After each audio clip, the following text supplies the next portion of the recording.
உங்க மோடி என்ன படிச்சிருக்காருன்றத முதல்ல நீங்க சொல்றீங்களா?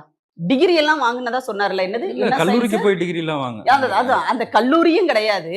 அந்த காலத்துல அப்படி ஒரு படிப்பும் கிடையாது. இப்படின்லாம் ஒரு ஒரு பொய்ய நீங்க சொல்லிட்டு அலையறீங்கல்ல. நீங்க சொல்லுங்க. உங்க எங்க படிச்சாரு? அந்த சர்டிபிகேட் நீங்க வந்து பொது வெளியில காட்டுங்க.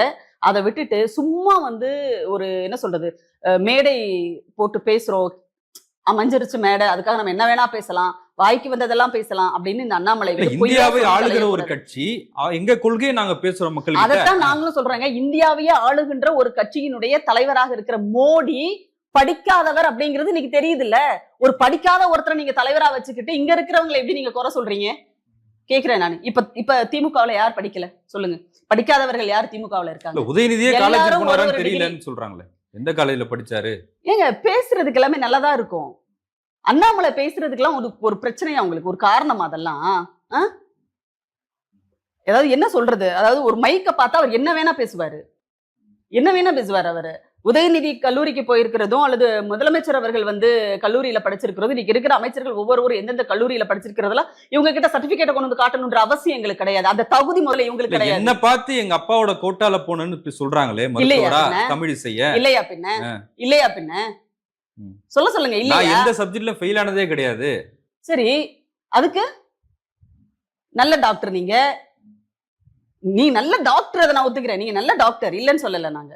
என்ன பார்த்து ஏன் கோட்டாவுல போனேன்னு சொல்றாங்க? உண்மையா பேசினா அப்படிதாங்க வரும். கோட்டாவுல படிச்சவங்க தானே சொல்ல முடியும். நீங்க சொல்றீங்கல்ல, எத்தனை பேரை நீங்க சொல்லியிருப்பீங்க. இடஒதுக்கீடுல போறத வந்து அவ்வளவு ஒரு இழிவான ஒரு விஷயமா வந்து தமிழிசை நினைக்கிறாங்களா அப்போ? கோட்டான்றது அவ்வளவு இழிவானதா உங்களுக்கு? இல்ல என்ன சொல்லி கோட்டானா என்ன? அது ஒரு இடஒதுக்கீடு, ஒரு விடுதலை போராட்ட தியாகிக்கான ஒரு சிறப்பு அதுல, அவ்வளவுதான். அப்ப அதை நீங்க வந்து இழிவா நினைக்கிறீங்களா? இல்ல உங்க அப்பா விடுதலை போராட்ட வீரர் அப்படிங்கிறதே வந்து தமிழிசைக்கு ரொம்ப அசிங்கமா இருக்கா? ஏன்னா அவங்களுக்கு இருக்கிற கட்சிக்கும் விடுதலை போராட்டத்துக்கும் இந்திய விடுதலை போராட்டத்துக்கும் சம்பந்தமே கிடையாது. சுத்தமா சம்பந்தம் கிடையாது. ஒரு துளி சம்பந்தம் கிடையாது.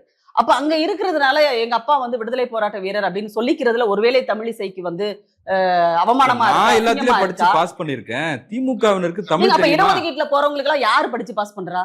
அவங்கவுங்க தானே படிச்சு பாஸ் பண்றாங்க. அப்ப உங்க படிப்பை நீங்க தானே படிச்சு பாஸ் பண்ணணும். இல்ல நான் படிச்சிருக்கேன். திமுகவினர் படிக்கிறாங்களா? திமுக காரங்களுக்கு தமிழ் தெரியுமா? முதல்ல அகநானூறு தெரியுமா? புறநானூறு தெரியுமா? திமுக காரங்க என்ன மொழியில பேசிட்டு இருக்காங்க? உங்களை இந்தி இசைன்னு சொன்னா உங்களுக்கு கோவம் வருது இல்ல? இனிமே சொல்லக்கூடாதுன்னு கோவப்படுறீங்கல்ல நீங்க. அப்ப நான் கூட வந்து சொன்னேன், அதாவது ஒரு தனி மனித தாக்குதல் மாதிரி இருக்குது, அதை பத்தி பேச வேண்டாம்னு சொல்லிட்டு நான் கூட தவிர்த்தேன். உங்ககிட்ட தான் அதை தவிர்த்தேன் நான். இல்லையா? ஆனா இந்த நாகரிகம் அப்படிங்கிறது அவங்களுக்கு இருக்காது. சில நேரங்கள்ல வந்து என்னன்னா அவங்க பேச வச்சிடுறாங்க நம்மள.